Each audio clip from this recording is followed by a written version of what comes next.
에베소서 강의 8번째 시간 The Most Necessary Prayer, 가장 필요한 기도라는 제목으로 같이 은혜 나누겠습니다. 우리 본문 3장 14절부터 19절까지 같이 교독하도록 하겠습니다.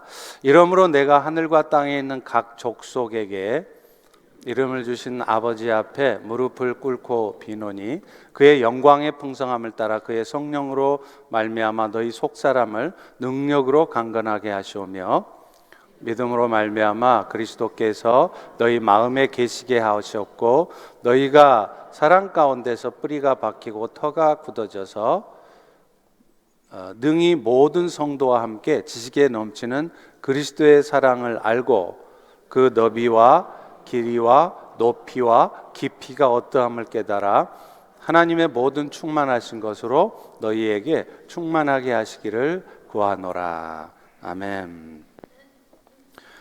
우리가 살아가는 이 세상은 문제들이 부흥회를 하는 세상입니다. 이 문제가 해결되면요, 좋아하지 마세요. 조금 있다가 저쪽에서 다른 문제가 터집니다. 그야말로 산 넘어 산인 것이죠. 안타깝게도 이런 형편은 이 땅에서 삶을 마칠 때까지 계속 될 수밖에 없다는 것입니다. 그런데 사실 문제가 부흥회를 하는 이 세상에서도 우리 그리스도인들에게는 방법이 있어요. 뭘까요? 기도하는 것입니다. 안타깝게도 많은 그리스도인들이 이 비밀을 잘 알지 못하거나 알아도요, 실제로는 기도를 안 해요. 이 세상의 주인 되신 하나님께서 여러분 형편 다 아시고 심지어 여러분의 삶의 문제에 대한 해결책까지 갖고 계시다면 그분께 묻고 그분의 도우심을 구해야 하는 것은 너무나 당연한 이치겠죠. 그런데도 많은 그리스도인들은 이 쉽고 강력한 방법을 사용하지 않는다는 거예요. 그래서 오늘 설교의 제목을 가장 필요한 기도다라고 정했습니다. 여기에는 두 가지 의미가 있어요. 하나는요, 우리가 해야 될 일 중에 가장 먼저 가장 중요하게 해야 될 일이 뭐냐? 그게 기도라는 말이에요. 또 하나 의미는요, 그러면 그 기도를 하되 어떤 기도가 우리에게 가장 필요한 기도인가? 그것을 의미하기도 하는 것입니다. 근데 오늘 본문의 말씀은요, 이 두 가지 주제를 다 다루고 있어요. 오늘 말씀을 통해서 다시 한번 여러분의 삶에 지금 이 순간 문제가 부흥해하는 이 세상에서 여러분이 가장 먼저 가장 많이 해야 될 것은 기도하는 일이라는 것을 다시 한번 깨달으시고 또 실제로 자신에게 꼭 필요한 기도는 어떤 기도인가를 알게 되셔서 기도함으로 문제보다 크신 하나님을 경험하게 되는 여러분 모두가 되시기를 주의 이름으로 축원합니다. 또 축원합니다. 네. 오늘 본문은 바울이 성도들을 위해 사는 기도에 대한 말씀이에요. 이 말씀을 통해서 바울은 자신이 감옥에 갇혀 있어도 할 수 있는 일이 있는데 그게 바로 기도하는 일이라는 것을 보여주는 겁니다. 14절 15절에도 나오잖아요. 이러므로 내가 하늘과 땅에 있는 각 족속에 이름 주신 아버지 앞에 무릎을 꿇고 비노니. 바울은 이미 앞서 살핀 바처럼 감옥에 지금 갇혀 있는 상태예요. 우리는 이런 상태가 되면 이제 바울은 아무 일도 못하겠구나, 그렇게 생각을 합니다. 실제로 바울은 이전처럼 여기저기를 다니면서 복음을 전할 수도 없게 되었죠.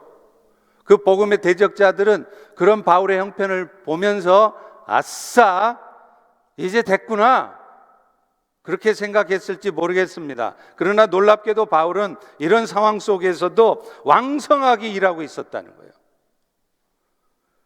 사단은 바울을 꼼짝 못하게 감옥에 가두었을지라도 그의 기도까지 막을 수는 없었습니다. 바울은 지금 감옥에 갇혀 있는 상태일지라도 성도들을 위해서 제사장적인 기도를 하고 있기 때문이에요.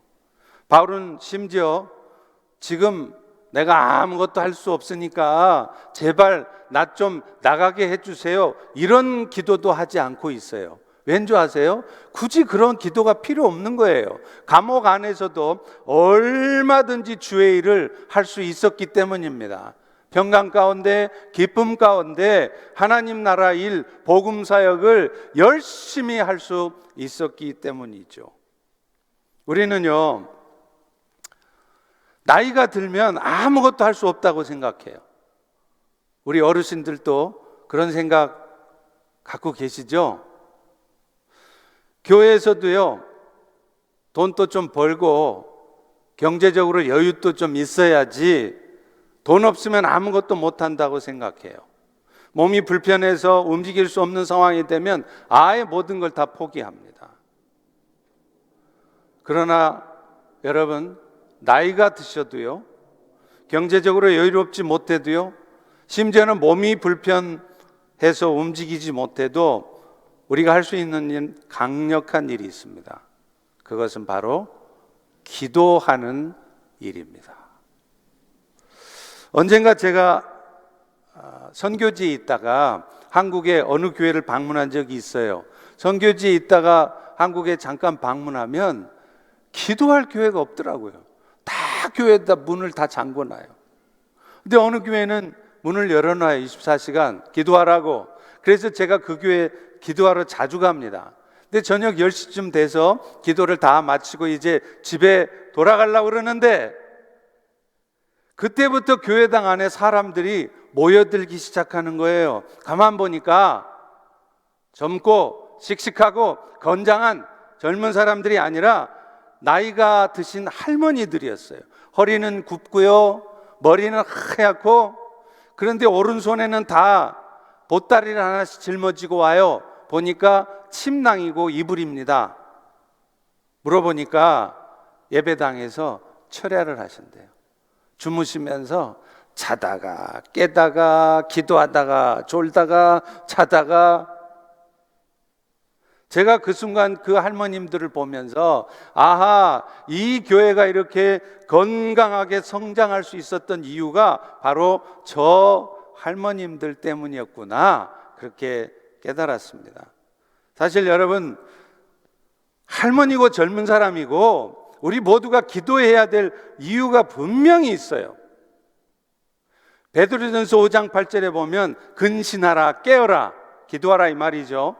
너희 대적 마귀가 우는 사자같이 두루다니며 삼킬 자를 찾나니, 이렇게 말하고 있기 때문이죠. 아십니까? 여러분 눈에는 안 보이실지 모르지만 지금 이 순간에도 여러분 주변에는, 우리 주변에는 대적 마귀가 우리를 삼키려고 호시탐탐 노리고 있어요. 개인적으로요, 뭔가 이제 여러분들이 신앙생활을 제대로 해봐야 되겠다 마음을 먹어보십시오. 그러면 반드시 사탄이 역사하기 시작합니다. 왜 그럴까요? 사탄이 가장 싫어하는 일이 뭐냐? 믿음의 사람이 세워지려는 것을 싫어해요. 그래서 어떻게든 방해를 하려고 여러분의 삶에, 여러분 주변에, 여러분 자식들한테, 여러분의 비즈니스에 문제를 터뜨린다 이 말이에요. 그러니 깨어서 기도하고 있어야 된다는 겁니다. 공동체적으로도 마찬가지예요.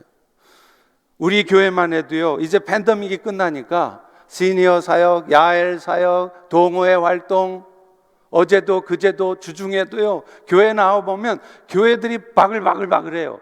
시끌벅적해요. 아, 이제 팬데믹이 끝나고 교회가 이제 뭔가 다시 일어서려고 하구나, 그런 생각이 들었습니다. 그런데 여러분, 이럴 때 조심해야 돼요. 이런 영적 분위기를 무너뜨리려는 사탄의 역사가 반드시 있을 것이기 때문에 그렇습니다. 우리가 영적으로 깨어서 기도하지 않으면요, 여러분도 모르는 사이에 사탄이 벌여놓은 일들 앞에서 염려와 두려움과 불평과 원망에 사로잡히게 되어 있어요. 안 그러려고 해도 그렇게 돼요. 그래서 어떻게 되느냐? 결국에는 여러분들로 하여금 주님께서 원하시는 삶을 못하게 만들어요. 내가 지금 이런 처지에, 내가 이런 모욕을 당하고도, 내가 이런 어려움 속에서도 주님 일을 해? 못해. 이게 사탄의 전략이라는 거예요. 당장에 벌어진 문제에 마음을 뺏겨서 아무것도 못하게 되는 겁니다. 그래서 저도 그게 영적으로 느껴져서 금년 들어 결심한 것이 있었어요. 사실 저는 지난 1년 동안은 건강 문제 때문에 새벽 기도를 잘 할 수가 없었습니다. 그러나 금년 들어서 몸이 아무리 힘들어도 새벽 시간을 지켜야 되겠다는 생각을 가졌어요. 왜냐하면 지금이 기도할 때라는 생각이 들었기 때문입니다. 실제로 저의 목회 경험으로 봐도요, 정말 이럴 때 정신 차리고 기도해야 돼요. 교회가 막 영적으로 일어나려고 할 때 반드시 사탄의 역사가 있기 때문에 담임 목회자인 저는 가장 정신을 차리고 가장 많이 기도해야 되는 것입니다. 여러분, 물론 기도라고 하는 것이 집에서도 할 수 있어요. 침대에 앉아서도 할 수 있어요. 새벽에 못하면 저녁에라도 할 수 있어요. 그런데 아십니까? 예수님은 왜 그 전날 저녁 늦게까지 병 고치시고 가르치시고 그래서 몸이 많이 피곤하셨을 텐데도 성경에 보면 그 다음날 새벽 평소에 습관을 조차 한적한 곳에 나아가서 기도하셨다고 말씀을 하셨을까요? 힘들고 피곤해도요, 시간을 지켜서 기도하면, 또 여러분이 억지로라도 예배당에 나와서 기도하면 영적으로 깨어 있을 수 있기 때문입니다. 대단히 죄송합니다만은 우리 커버넌트 빌리지에 사시는 어르신들, 교회 바로 옆에 있다고 좋아서 이곳에 오셨잖아요. 그런데 왜 어르신들 기도하러 나오지 않으십니까? 엎드려면 코 닿는 곳에 교회가 있는데, 어르신들이 하실 수 있는 것 기도하는 일인데 왜 기도하러 나오지 않으시냔 말이에요. 실제로 몸은 피곤하지만 그렇게 기도하니까요, 저도 모르게 제 마음에 들어와 있던 두려움이 사라졌습니다. 하나님이 항상 지키시고 나에게 결국에는 좋은 것으로만 주신다는 믿음이 생기면서 저도 모르게 담대함이 막 생기는 거예요.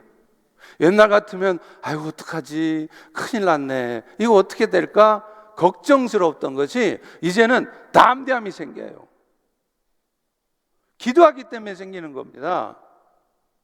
불편한 마음이 들었다가도요, 멸시천대 다 받으시고 십자가에 죽으셨던 그 예수님의 고난을 묵상하면 아이고 지금 내가 겪는 이 정도의 아무것도 아니더라고요. 시험이 안 들어요. 마음이 어두워지지 않아요. 우리는 아버지 앞에 하지 못할 기도가 없습니다. 왜냐하면 우리 아버지는 우리의 연약함, 부족함 다 이미 아시는 가운데 우리를 긍휼히 여기시는 아버지시기 때문이죠. 물론 하나님은 여러분이 뭔가 잘못하고 계시면 그 잘못함을 깨닫도록 하시기 위해서 꾸짖기도 하세요. 그런데 그 꾸짖음조차도 근본적으로는 여러분을 사랑하시기 때문에 긍휼의 마음을 가지고 꾸짖어 주시는 것입니다. 그러니 우리가 해야 될 일이 뭐예요? 항상 그분 앞에 나아가서 주여 불쌍히 여기소서, 주여 긍휼히 여기소서, 그 기도만 해도 돼요. 그러면 다 알아서 하세요. 근데 왜 그 기도도 안 하십니까?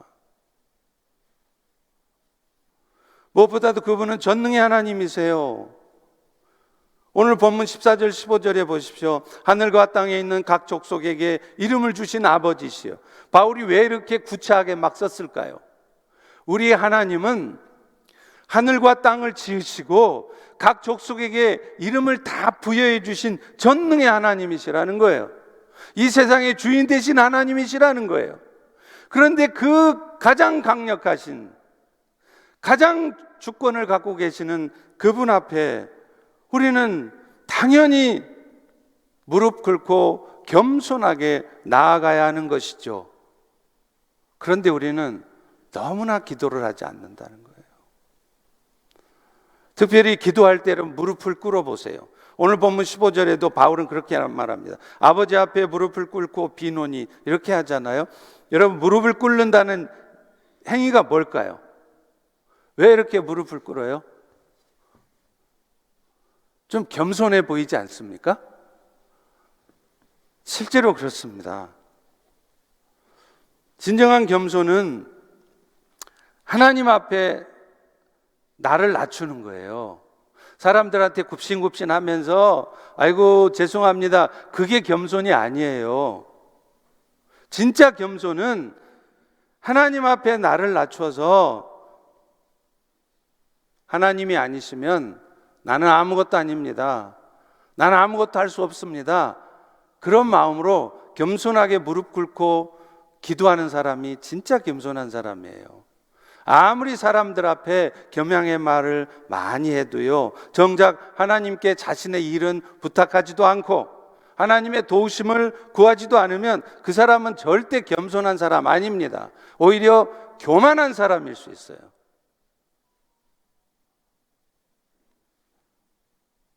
가끔 기도 시간에 앞쪽으로 나와서 무릎 꿇고 기도하도록 초청할 때 있잖아요. 그럴 때면은 목사인 저도요, 왠지 나서기가 좀 부끄러워요. 더더군다나 무릎 꿇고 기도한다? 그러면 꼭 이런 생각이 들더라고요. 아니, 기도는 뭐 앉아서 하든 뭐 꼭 무릎 꿇고 기도해야 하나님이 들으시나? 그런 생각이 들어요. 그래서 절대 무릎 안 꿇어요. 절대 앞에 안 나와요. 여러분, 목사나 장로, 권사쯤 되면 그렇게 간절히 기도할 일이 없어집니까? 또 무릎 꿇고 기도하지 않아도 될 만큼 목사나 장로, 권사 되면 이미 충분히 겸손하십니까? 아닙니다. 오히려 더 겸손함의 본을 보이고 주 앞에 나가야 되지 않겠습니까? 그래서 목사가, 장로가, 권사가 가장 앞서서 그렇게 기도하면 이제 막 신앙생활 하는 사람들도 그런 모습을 보고 기도를 배우는 거예요. 아, 기도는 저렇게 간절한 마음으로 하는 것이구나 깨닫고, 아예 처음 신앙생활 할 때부터 늘 기도하는 자리를 사모하고 기도할 것이며, 그렇게 무릎을 꿇고 간절한 마음으로 기도하게 되는 거예요. 사실 정말 간절해지면요, 자, 간절한 기도의 제목 있으신 분 앞으로 나오세요. 말 안 해도 나와요. 여러분, 자식들한테 큰일 터져보세요. 무릎 꿇지 말래도 꿇게 돼 있어요. 그리고 그렇게 겸비함으로, 간절함으로 기도하고 있으면요, 정말로 그분은 우리의 기도를 들으십니다. 여러분들에게 하나님이 주셨던 위기 상황을 돌파할 수 있는 힘을 주신다는 거예요.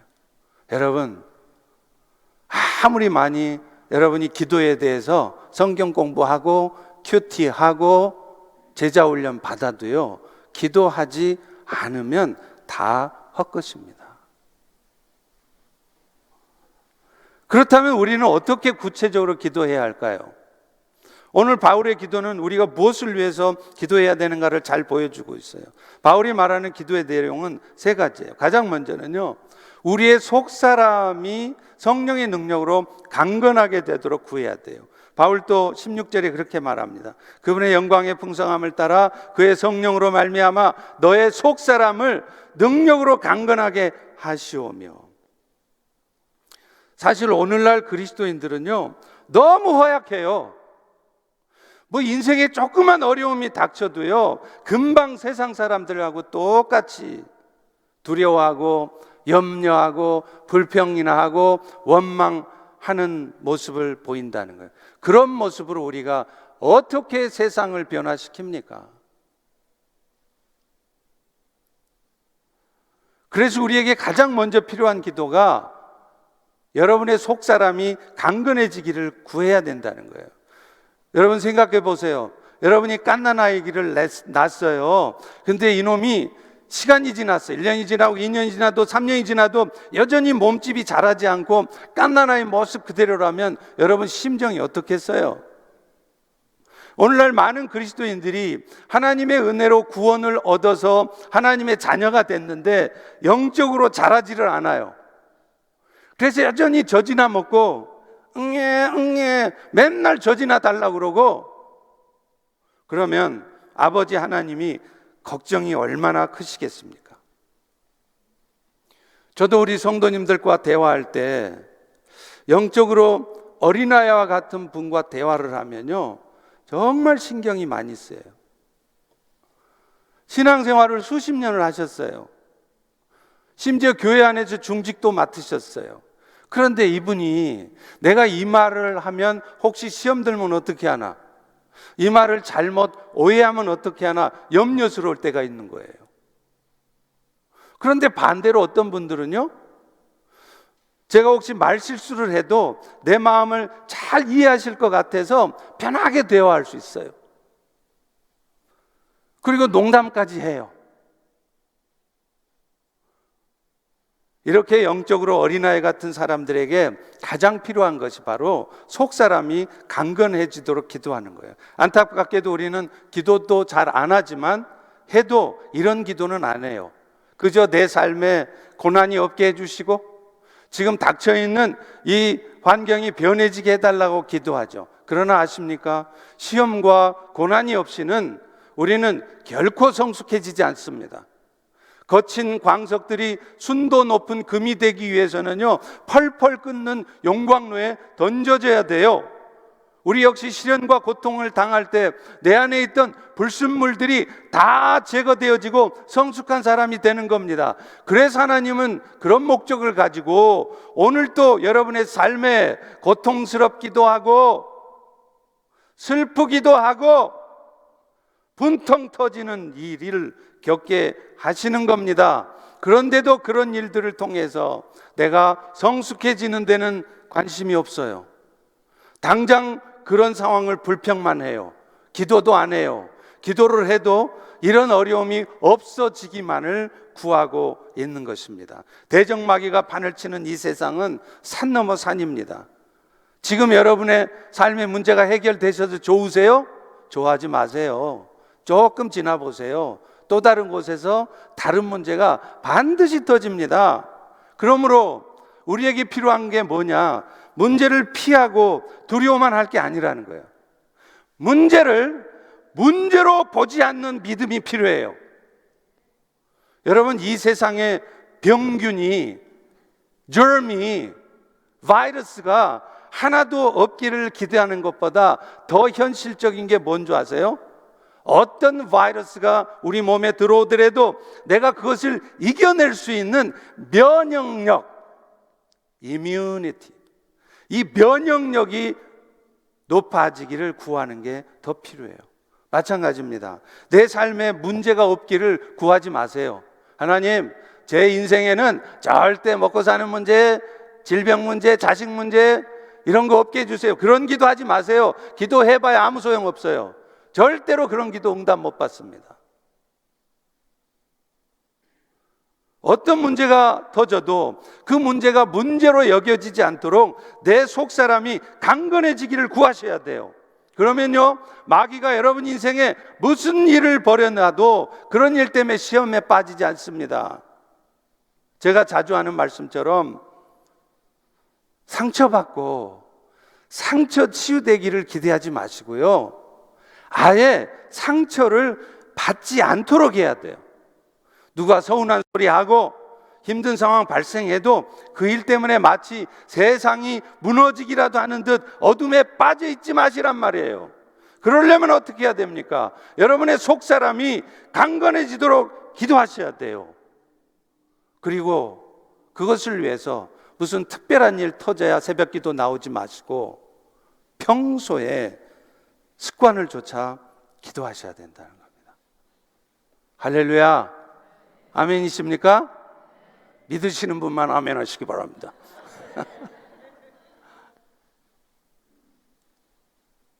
다음으로 곧 그리스도께서 우리 마음 가운데 머물러 계시기를 구해야 해요. 17절에 믿음으로 말미암아 그리스도께서 너희 마음에 계시게 하옵시고.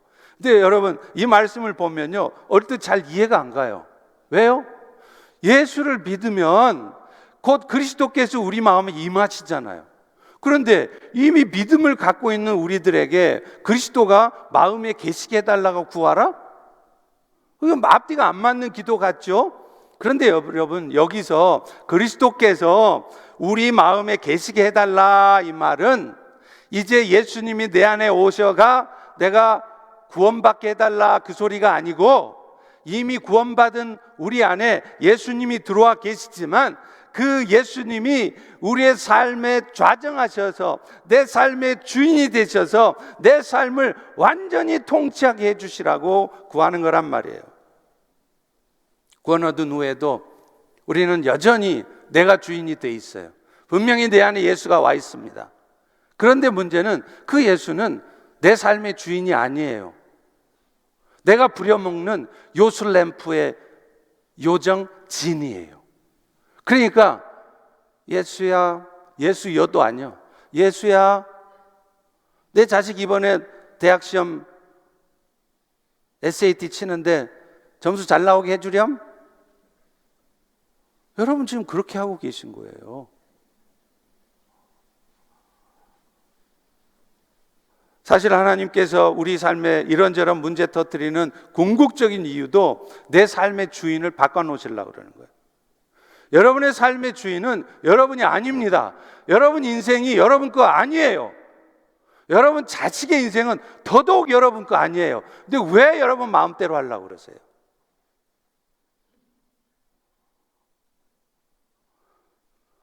내 삶의 주인을 바꿔놓으시려고 오늘 또 여러분을 다루시는 거예요.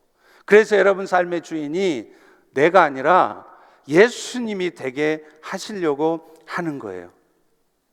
분명히 내 안에 예수님은 들어와 계시는데 그 예수님이 여전히 내가 바라는 것들이나 들어주는 그런 존재가 아니게 되라는 것입니다. 예레미야 말씀을 읽다가 참 재미있는 말씀을 발견했어요.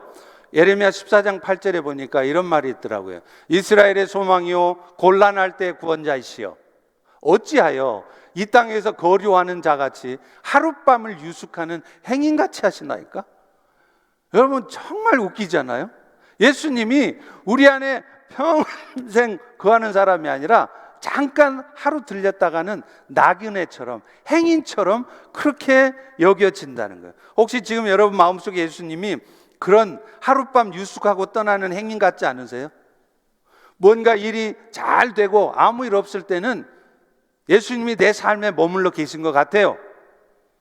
근데 뭔가 일 안 되고 내 뜻대로 안 되고 짜증나는 일 생기면 주님이 내 삶에 머물러 계신 것 같지도 않고 심지어는 하나님이 살아계시지도 않는 것 같고 혹시 여러분 지금 그러고 계시지 않으세요? 기분이 좋을 때나 나쁠 때나 주님께서 내 마음의 보좌에 앉으셔서 나를 온전히 다스리는 성도가 되게 해달라고 구하시라고 말하는 겁니다. 아멘? 아멘? 어떤 분들은요 예배 드릴 때는 그리스도가 계셔요. 제법 손도 막 탁 제일 앞에서 막 하면서 멋있죠? 근데 비즈니스 할 때 보면 그리스도께서 출장 가셨어요.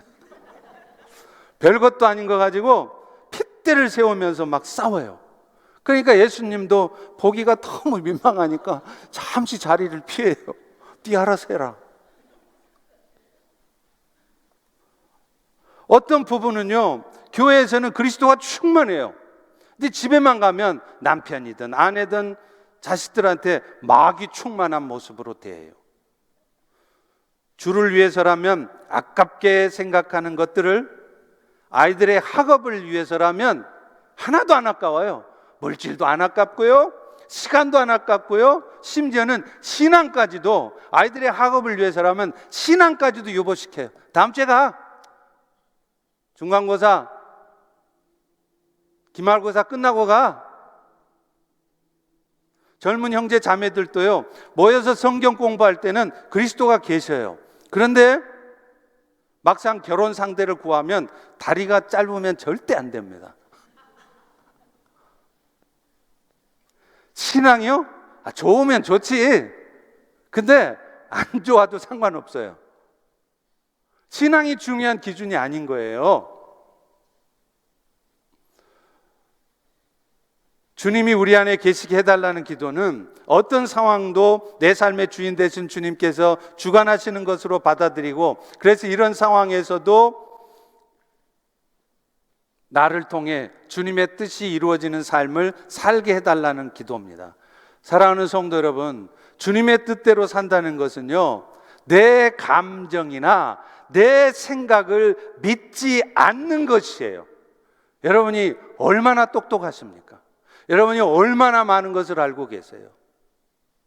여러분의 생각과 감정을 의지하는 것이 아니라 겸손하게 하나님의 뜻을 먼저 살피시고, 그래서 하나님의 뜻에 합당하다는 생각이 들으신다면 여러분 생각에 좀 다르셔도 여러분 생각을 고집을 내려놓으세요.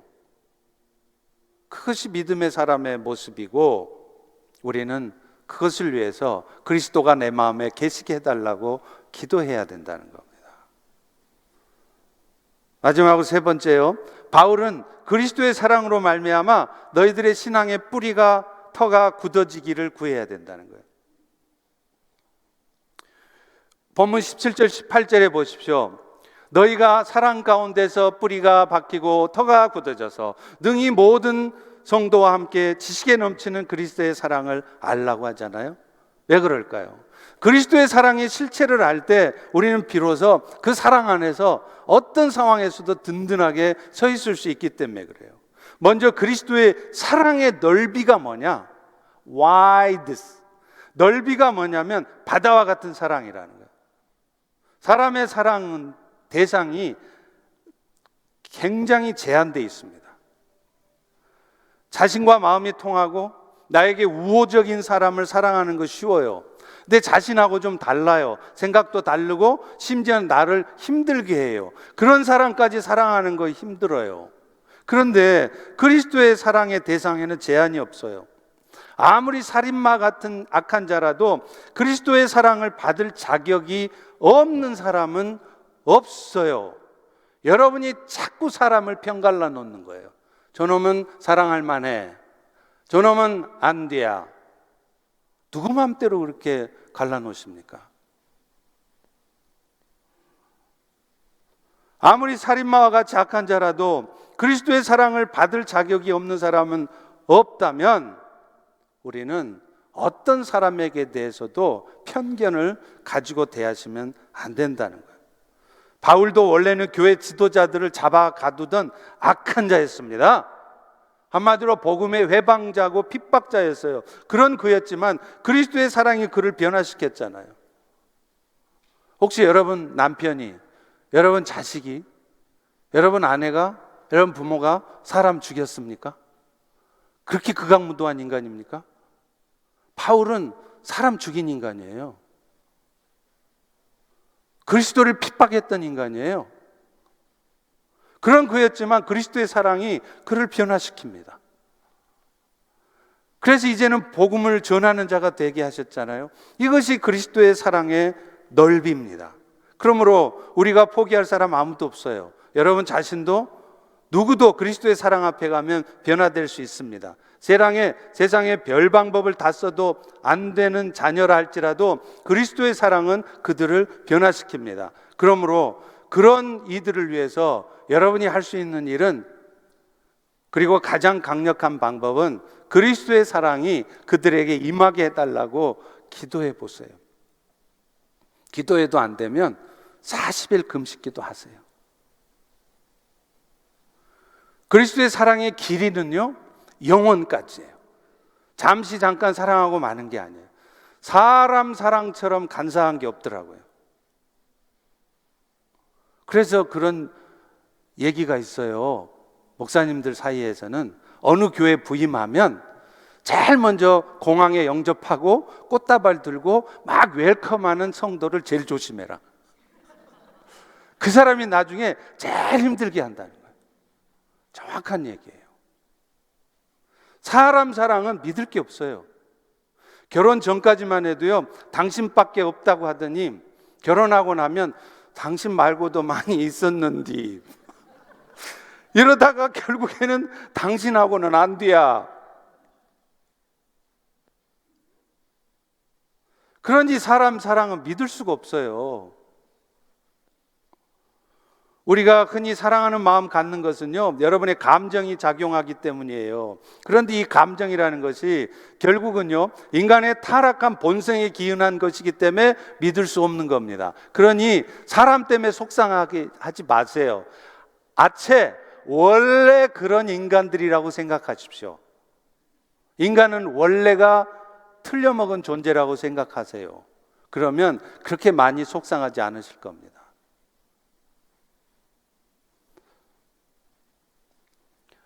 주님의 사랑은 변함없는 사랑입니다. 주님의 여러분을 향한 사랑은 애초에 출발부터 사랑할 만한 구석이 하나도 없는데 사랑해 주신 사랑이기 때문에 그래요.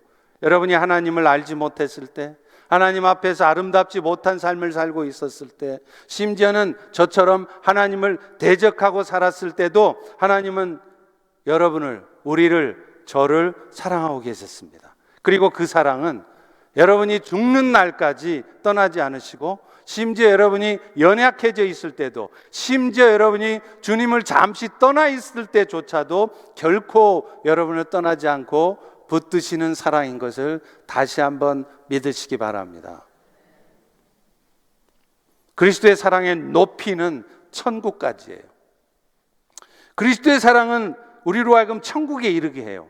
그리스도께서 우리를 사랑하신 결과는 우리로 하여금 하나님의 영광스러운 상속자들이 되게 하시는 것입니다.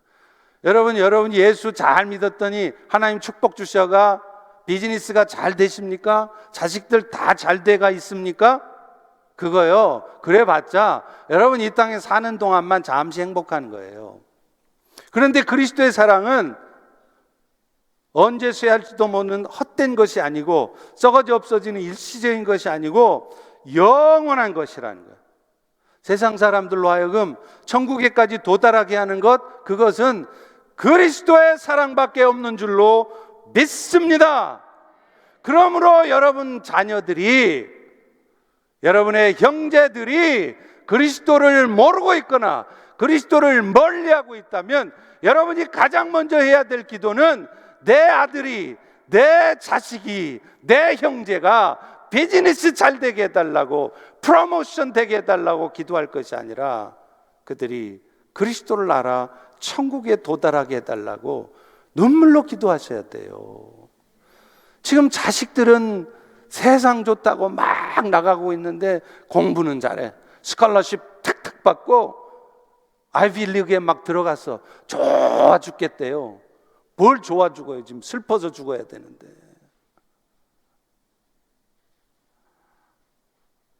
그리스도의 사랑은 죽는 날까지 우리를 떠나지 않으시고, 연약해져 있을 때도, 주님을 떠나 있을 때도 우리를 붙드는 그 사랑, 또 영원한 것을 얻게 하는 그 사랑임을 기억하시고, 그 사랑에 감사하시고, 그 사랑이 내 사랑하는 이에게도 임하게 해달라고 간절히 기도하십시오.